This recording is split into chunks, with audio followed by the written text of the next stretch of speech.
My name is Lisa, and I'm a CS sophomore at CMU. Honestly, just that I feel like anyone should be able to learn it, and it's not really fair if it's like only like a select group of people. So like, I don't know, it just like seems right to like bring it to the community, because like I know that like there's a lot of, for instance, hidden talent that you just might not realize is there until like they get exposed to it. And like when you get exposed to it, you're like, wait, these are a lot of people who like could potentially go really far with this. They just never actually got to see it, and that's the reason why I feel like, yeah, it's an important thing to do.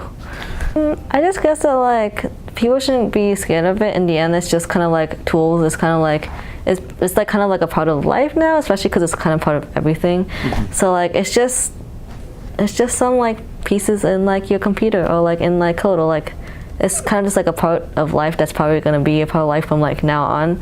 So it's like just something that you can use and it's interesting to learn. I guess mainly just I found it kind of interesting, like the whole questions in the beginning. I never really thought about it. Yeah, like at first I didn't really get like why we were teaching AI to kids, because like for me especially, like especially as I went further in life, I was like, wait, what is AI even? And it's like, and eventually it was like, oh, it's just algorithm and codes. And I was like, wait, but we're not even teaching programming or like code or any of that. So like, why are we teaching this to kids when they probably might not even understand math, algebra yet, so they wouldn't be doing any programming? But then when I realized that like the reason why I'm teaching it is because it's like a tool that like it's more about like the fact of understanding the tool itself, not about like how, for instance, like the underground or the background behind it, which I was always thinking, oh, AI is algorithms, that's what we should learn. But then I realized it's also important to like just understand, like for instance, what tools are out there, what are the tools of AI, and that was what like actually helped me a lot in kind of like understanding finally like what is really happening. It's more just about like having people comfortable with this, so they're not just like in the future if they have to do something with like the code will already be there. It's just like if they have to use, for instance, speech recognition, they won't be like, oh my gosh, what the heck. They'll be like, oh, this is a thing that I've seen before and it's fine.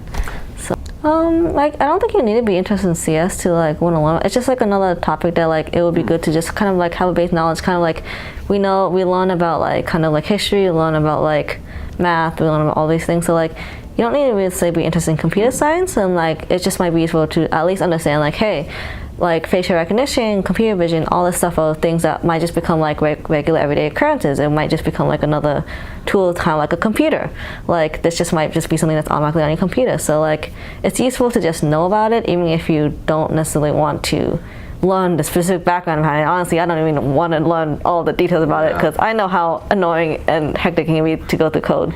So like it's perfectly fine if you don't want to learn about computer science.